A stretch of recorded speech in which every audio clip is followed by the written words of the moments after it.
मेरे प्रिय आत्मन, मैं पिछले सप्ताह एक गुरुद्वारे में गया था।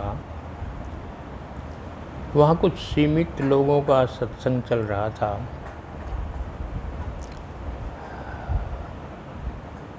मेरे कुछ अच्छे मित्र हैं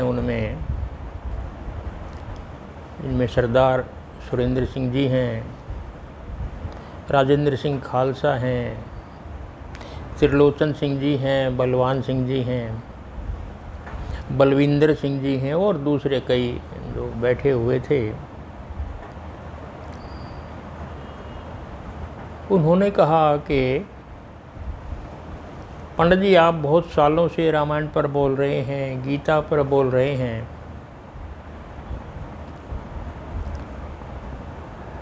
राम पर बोले हैं, कृष्ण पर बोले हैं, कभी हमारे गुरु ग्रंथ साहब पर भी कुछ चर्चा कर लें। मैंने कहा, गुरु ग्रंथ साहब तो बहुत विशाल है, बहुत विराट है, बहुत बड़ा है, मैंने पढ़ा है सारा, उस पर तो सालों लगेंगे पूरा करने में। तो उन्होंने कहा कि कम से कम जो हमारा मंत्र है एक ओंकार सतनाम, एक दिन उस पर तो अवश्य ही कुछ चर्चा कर लें। वो हमारा मंत्र है और सभी धर्मों में कुछ मंत्र होते हैं। हिंदू मंत्र क्या हैं, ईसाइयों के मंत्र क्या हैं, बौद्ध धर्म के मंत्र क्या हैं, ऐसे ही सिख धर्म का सबसे प्यारा मंत्र है एक ओंकार सतनाम।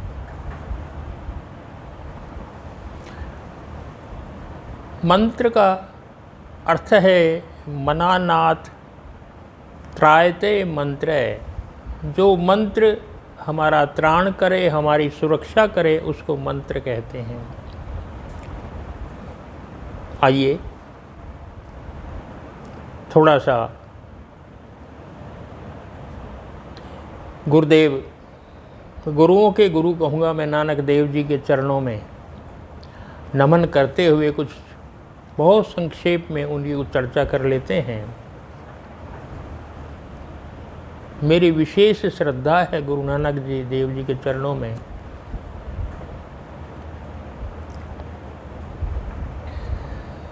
एक अंधेरी भादों की रात, बादल गड़गड़ा रहे थे, बूंदें पड़ रही थी, बिजली चमक रही थी।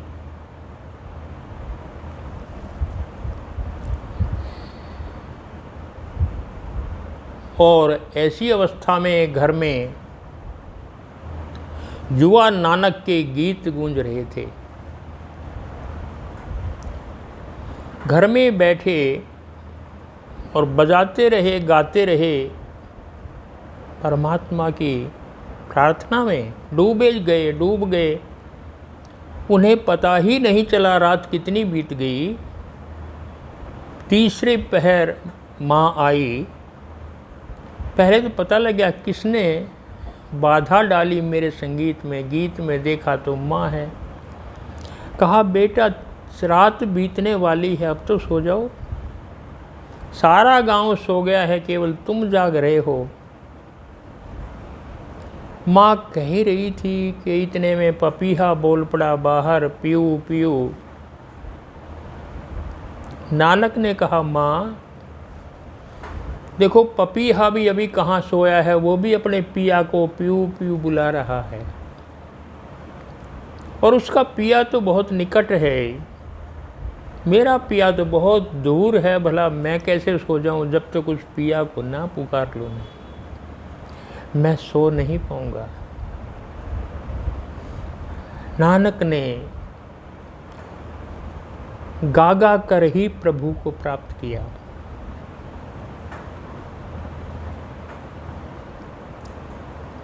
नानक का जीवन गीतों से भरा है। उनके भीतर से गीत ऐसे बहते हैं जैसे झरने से जल बहता है। गागा करके ही, डूब करके नानक ने पा लिया। नानक ने कभी कोई योग नहीं किया, प्राणायाम नहीं किया, ध्यान नहीं किया, तपस्या नहीं की, साधना नहीं की, बस प्रभु के गीत गाए। और जब कोई गीत गाता है, उससे बड़ा ध्यान और क्या हो सकता है, उससे बड़ा योग और क्या हो सकता है। जो भी हम करें पूरे प्राणपण से करें, पूरे प्राणपण से। जो मेरी सामर्थ्य है, मेरे प्राण है, पूरे उंडेल दे उस कार्य में। वही योग है, वही प्राणायाम है, वही ध्यान है, वही समाधि है। और नानक ने पूरा उंडेल दिया प्रभु के गीतों में अपने आप को, और गागा करके उस परमात्मा को प्राप्त कर लिया। गाते रहे। एक और कुछ दिन बाद अंधेरी रात आई। नानक गांव के पास बहती नदी के किनारे प्रायः जाते थे, उस दिन भी जा रहे हैं। उनका साथी मर्दाना उनके साथ रहता था, साथ ही बजाते थे, गाते थे दोनों। बड़ा प्यार था, बड़ा स्नेह था। और मर्दाना तो आदर करते थे, श्रद्धा थी मर्दाना की तो नानक में। मित्र के साथ साथ वो श्रद्धे भी थे उसके। बैठे हैं, गा रहे हैं, और रात में अचानक नानक ने अपने वस्त्र उतारे और नदी में छलांग लगा दी। मर्दाना तो देखता रह गया, बिना पूछे बिना कहे एकदम छलांग लगा दी। खैर स्नान करने गए होंगे, बैठे रहे, प्रतीक्षा कर रहे, अभी आएंगे स्नान करके। 10 मिनट, 15 मिनट, आधा घंटा हो गया, ऊपर ही नहीं आए जल के। अब तो चिंता हो गई मर्दाना को। आगे आगे जाकर के दूर दूर तक देखा, पर कहीं पता नहीं चला। घंटों बीत गए। अब तो जाकर के गांव में बताया, नानक ने छलांग लगाई थी, वापस नहीं आए, जरा देखो क्या है। गांव इकट्ठा हो गया, सबने ढूंढा, प्रातः काल तक नहीं मिला, तो सोचा वो तो डूब गए। हो सकता है किसी जल में किसी पशु ने खा लिया हो। हार करके वापिस आ गए। मर्दाना तो फिर भी प्रतिदिन ढूंढता रहा, उसी स्थान पर जाता रहा जहां उन्होंने छलांग लगाई थी। प्यार था उससे, रह नहीं सकते थे। और तीसरे दिन उन्होंने देखा कि नानक तो जल से ऊपर आ गए। 3 दिन बाद वापिस आए। बड़ा प्रसन्न हुआ मर्दाना देख करके नानक को, अपने श्रद्धे को, अपने मित्र को। जाके गांव में भी बताया, आ गए हैं नानक। और सारा गांव फिर इकट्ठा हो गया। जिनसे कुछ मिलता था उनको देख करके तो आनंद विभोर हो गए सारे के सारे।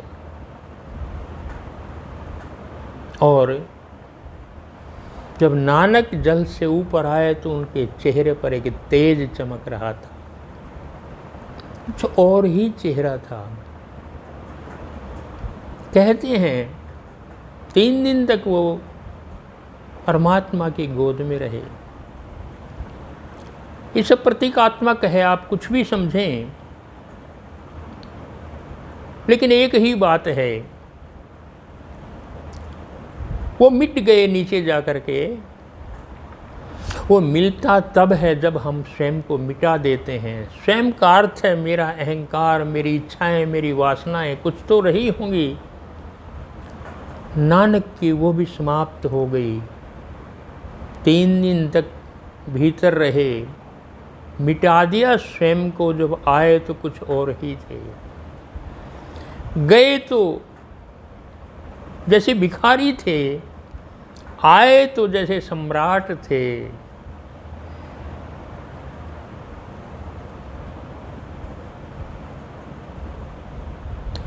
आए तो जैसे इतना भर कर के आए कि इतना कुछ था कि बस अभी दान कर दे। दान, बहुत बड़े महादानी बन कर के आए। आए थे भिक्षा पात्र लेकर के नीचे गए थे, आए तो भरपूर संपदा लेकर के आए अपने पास, और वो संपदा थी जपू जी की। जपू जी परमात्मा से लेकर के आए, वो उनका पहला दान था जो अपने भिक्षा पात्र में भर करके लाए थे। महादानी, महासम्राट, महासंपत्तिशाली साहूकार हो गए थे। परमात्मा की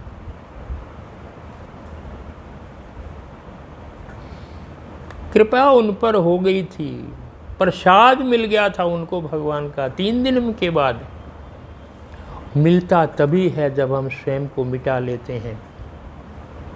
और ध्यान देंगे, मिटाने में कम से कम 3 दिन तो लगते हैं मिटने में। कुछ नया चाहिए तो स्वयं को मिटाना पड़ेगा, प्रक्रिया है कम से कम 3 दिन की। इसलिए आप देखेंगे कि हमारे यहाँ जब किसी की मृत्यु हो जाती है तो हम चौथा मनाते हैं 3 दिन के बाद। फिर कहते हैं अब ये वास्तव में मर गया, वो शरीर मरता है। यहाँ तो नानक के भीतर जो कुछ भी थोड़ा बहुत रहा होगा, पहले ही नहीं था कुछ रहा होगा, तो वो भी मिट गया। 3 दिन के बाद आए, बिल्कुल निर्मल उज्जवल परमात्मा ही बन करके आए। जो उसको जान लेता है वो वैसा ही हो जाता है, कोई अंतर नहीं रहता।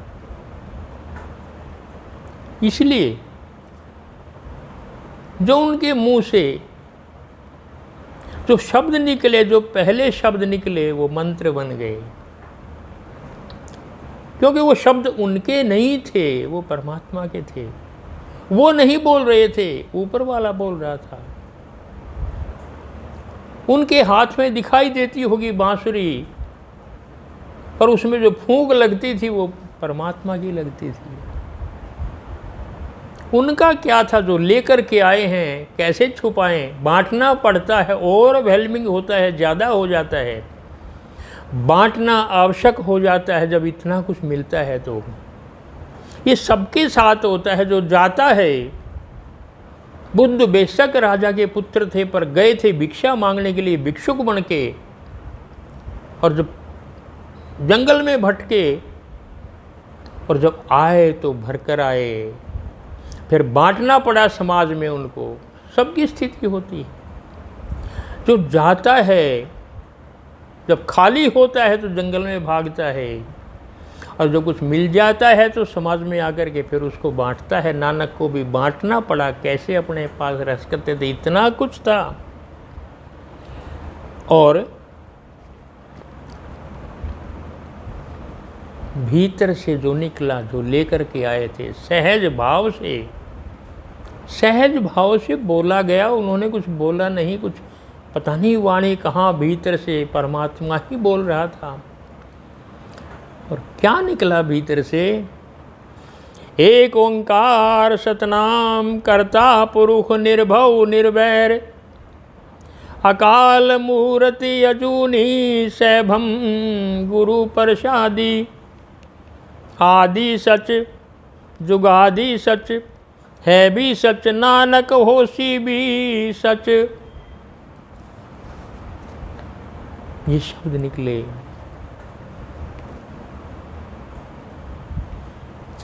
आगे जपू जी और है, पर ये मंत्र है। और मैंने बताया मंत्र वो है जो हमारी रक्षा करता है, हमारी सुरक्षा करता है। मंत्र बीज है, और बीज में ही तो बड़े बड़े वृक्ष छुपे होते हैं। सब कुछ बीज में छुपा होता है। ये मंत्र है सिखों का। क्या कहा? बहुत संक्षेप में इसकी व्याख्या करेंगे, क्योंकि इन पर तो पूरी पूरी पुस्तक लिखी जा सकती है। एक ओंकार सतनाम कहा, सत संसार में एक ही ओंकार है। ओंकार का अर्थ ओम। ओम की ध्वनि बस वही है सब कुछ। और वो क्या है ओंकार? ओम क्या है? कहना वो सतनाम, सतनाम, सत्य नाम यही है। उस परमात्मा का नाम कहें या कुछ भी कहें, बस नाम यही है। बाकी जितने नाम हैं, वो राम हो, कृष्ण हो, शिव हो, अल्लाह हो या कुछ और हो, वो सब आदमियों के रखे हुए हैं। एकमात्र ओम, एकमात्र ओंकार ऐसा है जो किसी का रखा हुआ नहीं है, जो स्वतः गूंजता है। ओंकार शब्द नहीं है, ओंकार का कोई अर्थ नहीं है। ओंकार एक ध्वनि है जो ब्रह्मांड में गूंज रही है, अनाहत है। इस संसार में कोई शब्द ऐसा नहीं होता जो दो के टकराने के बिना होता है। हवा बहती है वृक्षों में तो सरसराहट होती है, क्योंकि हवा टकराती है वृक्षों से। नदी बहती है तो उसमें जो आवाज़ होती है वो पानी के पत्थर से टकराने से होती है। मैं बोल रहा हूँ, यहाँ भी जिह्वा टकराती है त्वचा से, या कभी दांतों से, कभी दांत टकराते हैं तो मेरी आवाज़ निकलती है। यदि ये घर्षण ना हो, ये आहत ना हो, चोट ना हो, तो कोई ध्वनि निकल ही नहीं सकती। लेकिन ओम की ध्वनि अनाहत है, अनाहत है, बिना चोट के है, सदा गूंजती है, ब्रह्मांड में गूंजती रहती है। किसी समय सुन लीजिए आप, जब मौन होंगे आपको ओंकार की ध्वनि सुनाई देगी। हमारे मनीषियों ने बहुत गहराई में जाकर के इसको सुना था, ओम की ध्वनि को, और इसीलिए उन्होंने कहा कि ये ध्वनि है, ये कोई शब्द नहीं है। फिर भी कहा जो सुना है कुछ तो बताओ किस तरह का होगा, किसके आस कहना, कहा नहीं जा सकता, कुछ तो कहो। तो उनको कुछ कहना पड़ा कि ए ओ मैं, ये मिलकर के जो ध्वनि निकलती है वो इसके आसपास की है, ओम। आप कभी भी बिल्कुल शांत होकर के, मौन होकर के कभी आधी रात को सुनेंगे, आपको ओंकार गूंजता हुआ दिखाई देगा। पूरी सृष्टि में गूंज रहा है, ध्वनि है, कोई शब्द नहीं है। नानक ने कहा यही नाम सत्य है, सत नाम यही है। एक ओंकार एक ही है, वो दूसरा नहीं है। उस ओम जैसा कोई दूसरा नहीं है, वो एक ही है, और वो वही सत्य है, वही सत्य है। नानक देव ने कहा एक ओंकार सत नाम। सत का भी थोड़ा और अर्थ कर दूं मैं। सत का अर्थ है अस्तित्व, सत सार, जो सदा है, जो मिटता नहीं कभी, वो सत है। और सत्य का अर्थ है जो सच है। सत्य और सच्चे में भाई ये अंतर है। सत्य का अर्थ है अस्तित्व, जो कल भी था, आज भी है, कल भी रहेगा। सत्य अस्तित्व, वजूद, सत्य। और सच, सत्य। और इस नानक के एक ओंकार सतनाम में दोनों आ जाते हैं। सत भी आता है जमा, सत्य भी आता है, सच भी है और अस्तित्व भी है, सदा भी है, दोनों आते हैं एक ओंकार सतनाम में। इसको थोड़ा सा हम और समझ लेंगे। क्या है ध्वनि? ध्वनि से सारी सृष्टि का निर्माण हुआ है। सारी सृष्टि ध्वनि में से निकली है, ध्वनि के अणु में से निकली है। पाश्चात्य वैज्ञानिकों ने जो पदार्थ से समझते थे कि पदार्थ से सृष्टि बनी है, पदार्थ को तोड़ा तो अणु निकले, और अणु को भी तोड़ा, इलेक्ट्रॉन प्रोटॉन उसमें से बने, तो उनकी मान्यता ये थी कि सृष्टि इलेक्ट्रॉन से बनी है, विद्युत से बनी है, विद्युत ही सब कुछ है। और ये भी कहा कि विद्युत से ही ध्वनि बनी है। उन्होंने पदार्थ को तोड़ करके, अणु को तोड़ तोड़ करके देखा कि विद्युत से ही ध्वनि का निर्माण हुआ है। हमारे मनीषियों ने तोड़ करके नहीं, आध्यात्मिक जगत में उन्होंने जोड़ जोड़ करके देखा और ये पता लगाया विद्युत से ध्वनि नहीं बनी, बल्कि ध्वनि से विद्युत पैदा हुई है। ध्वनि सब कुछ है। हमारे वेदों में लिखा गया शब्द ब्रह्म है, शब्द ही ब्रह्म है। हमारे सारे जितने भी संत हैं उन्होंने शब्द का प्रयोग किया है। यही शब्द है, एक ओंकार सतनाम। ओम ही है जो कुछ भी है। इस ओम के अणु से ही सारी सृष्टि पैदा होती है और जब प्रलय होती है सारी सृष्टि इस ओम के अणु में ही समा जाती है। ये ओंकार है।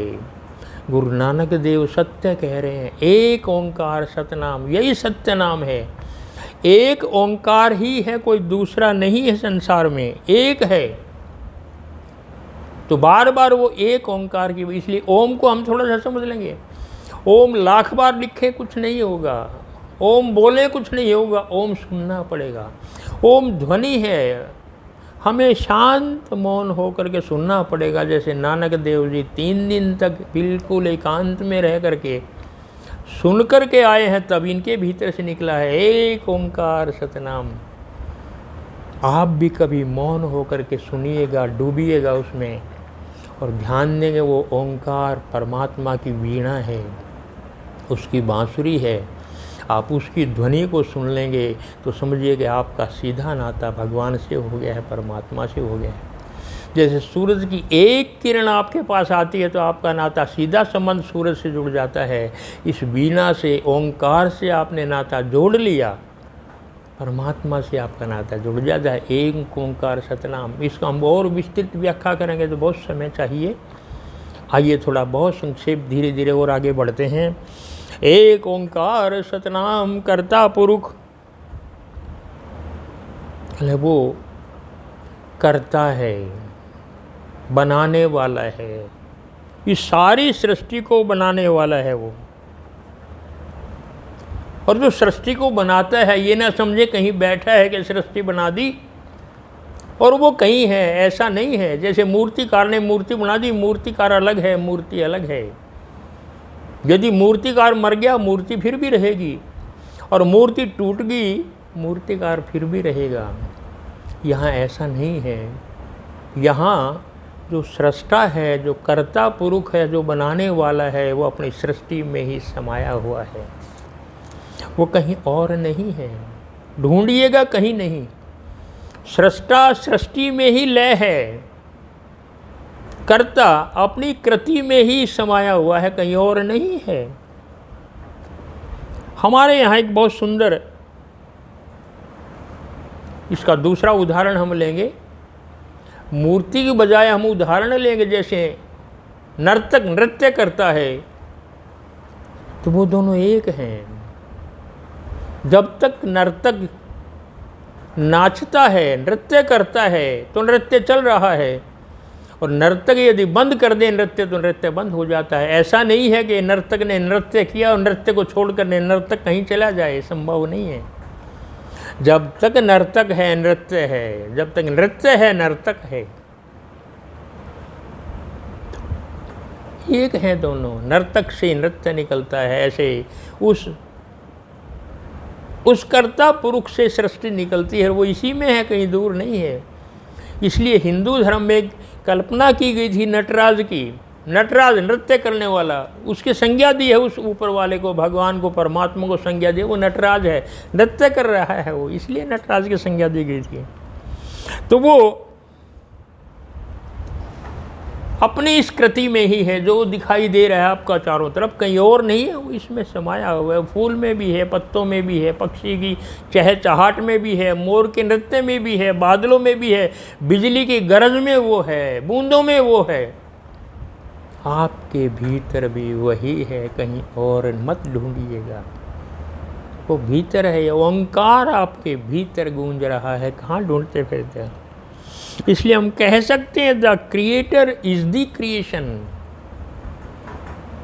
कर्ता ही कृति है, उसी में है। या दूसरे रूप में कहें, the creator is nothing but the creativity. सृजक कुछ नहीं है, एक सृजन की प्रक्रिया है जो चल रही है, सृजन की प्रक्रिया चल रही है, बस वही है,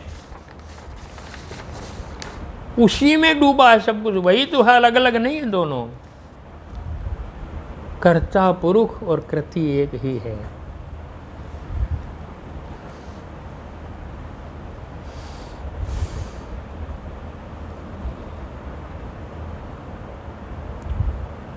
निर्भव निर्भैर, निर्भव का अर्थ है निर्भय। किससे परमात्मा भयभीत करेगा, वो तो है ही निर्भय। भय किसी दूसरे से लगता है, कोई दूसरा होगा तो भय लगेगा। किससे भय है, दूसरा है ही नहीं, एक ओंकार, तो भय किससे होगा फिर? इसलिए वो निर्भय है।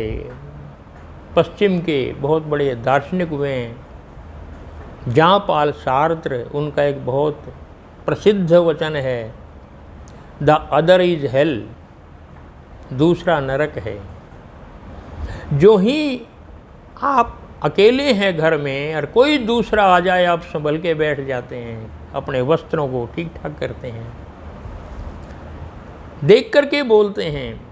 भय लगेगा तो दूसरे से लगेगा, क्रोध आएगा तो दूसरे पर आएगा, ईर्ष्या होगी तो दूसरे से होगी। जब है ही एक तो किससे भय लगेगा, किससे ईर्ष्या होगी, किस पर क्रोध आएगा, किससे संभल करके आप बैठेंगे? एक ओंकार। इसलिए कहा निर्भव, वो तो निर्भय है। जब दूसरा है ही नहीं तो किससे बैर होगा? निर्भैर, किसी से बैर नहीं है। निर्भय भी है, किससे भय होगा, और निर्भैर भी है। जब कोई दूसरा है नहीं तो बैर किससे होगा? एक ही तो है। और इसको भी ध्यान ले लेंगे आप कि यही नहीं है कि उस परमात्मा एक है, आप भी वही हैं, आप भी एक ही हैं। जो ही उसको पहचान लेंगे आप पाएंगे आप में उसमें कोई भेद ही नहीं है, आप भी वही हैं, कोई फर्क नहीं रहता। निर्बैर, किससे बैर करेंगे आप? जब वो पूरी सृष्टि में वो समाया हुआ है, वृक्ष में भी वो है, पशु में भी वो है, तो आप पशु को कैसे मारेंगे? दूसरे जो और लोग हैं उनमें भी वही समाया हुआ है, तो जो आप हैं वही वह हैं, तो बैर किससे करोगे? वो आप ही तो हैं। एक वृक्ष की सारी टहनियाँ हैं, किसको तोड़ोगे आप? एक ही जगह से सबको रस मिलता है, खुराक मिलती है, खाद्य मिलता है ज़मीन से, सारे वृक्ष को, सारी टहनियों को, सारे फूलों को वहीं से तो आता है। इसलिए ना किसी से भय है, ना किसी से बैर है। और एक सुंदर शब्द दिया है, अकाल मूरत, काल के परे है, कालातीत है, समय के पार है। He is beyond the time. हम सब समय में रह रहे हैं। समय का अर्थ है परिवर्तन, यानी परिवर्तन हमें दिखाई देता है तो पता लगता है कि समय है। सूरज सुबह निकलता है, शाम को छुपता है, तो परिवर्तन होता है। चीज़ें बदलती रहती हैं तो समय का पता चलता है। घड़ी चल रही है, इधर से उधर 12 बजते हैं तो हमें पता लगता है टिक टिक हो रही है, तो समय परिवर्तनशील है। सुबह से शाम होती है, बचपन से बुढ़ापा आता है, बीमार से हम निरोग होते हैं, गरीब से अमीर होता है, परिवर्तन हो रहा है तो पता लगता है कि समय है।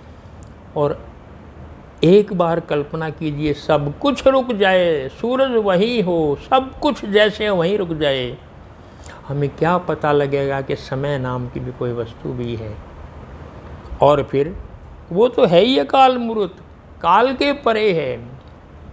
काल के भी दो शब्द होते हैं, दो अर्थ होते हैं। काल का अर्थ समय भी है, काल का अर्थ मृत्यु भी है। वो मृत्यु के भी परे है, वो समय के भी परे है। ना समय के अंतर्गत है वो, ना मृत्यु के अंतर्गत है। वो सदा है, शाश्वत है, अमर है। दोनों बातें हैं उसकी। इसलिए अकाल मूर्त, वो अकाल मूर्त है। अजूनी सैभम, अजूनी का अर्थ है अयोनी, अयोनिक, अयोनिज। जो किसी योनि में नहीं आता जैसे हम आते हैं, वो बिना योनि के ही है, वो योनि के परे है, गर्भ के भी परे है, गर्भ से पहले भी था, वो गर्भ के बाद में भी है, और वो कहीं पार से आता है,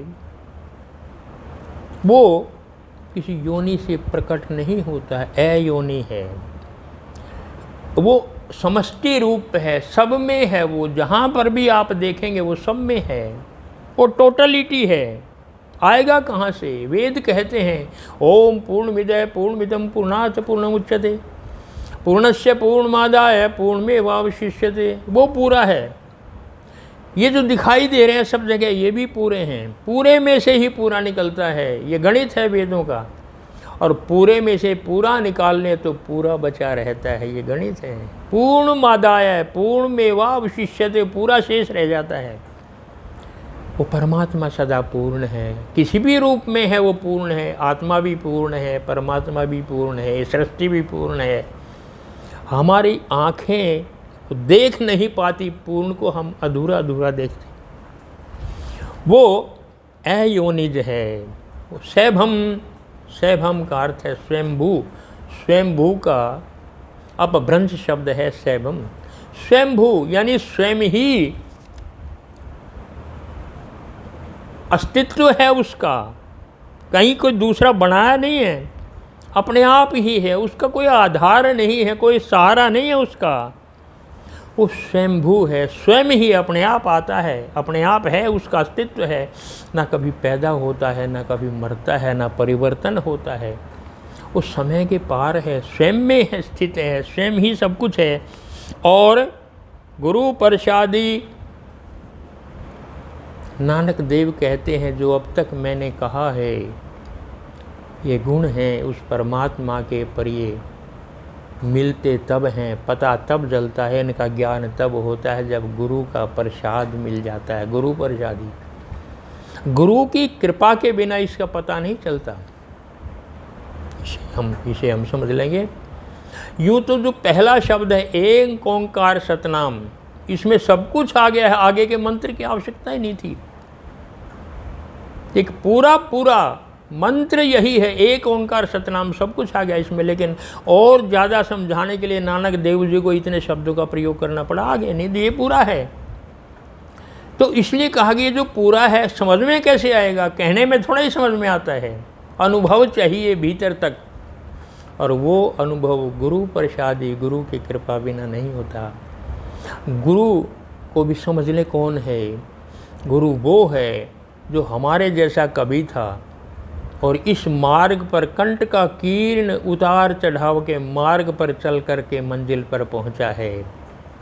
उसने जान लिया है सत्य क्या है, उसने जान लिया है ओंकार को, पहचान लिया है उसने। जिसने पहचान लिया है वही हमें पहचानवा सकता है, वही तो बता सकता है। ये तो गुरु पता नहीं कितने फिरते हैं अपने आप को भगवा वस्त्र धारण करके या पगड़ी पहन करके, बहुत सारे हैं कि हम गुरु हैं। नहीं, जिसने जान लिया है सत्य को, ओंकार को पहचान लिया है, वो गुरु है। उसके प्रसाद से, उसकी कृपा से वो हमें भी वही उसी मार्ग से ले जा सकता है, उस मंजिल पर जहाँ पर वो गया है। उसने मार्ग की कठिनाइयों का भी पता है उसे, इसलिए नानक देव कहते हैं गुरु की कृपा के बिना नहीं मिलता। गुरु प्रसादी। आगे और बहुत प्यारी बात कही, बहुत कम समय है।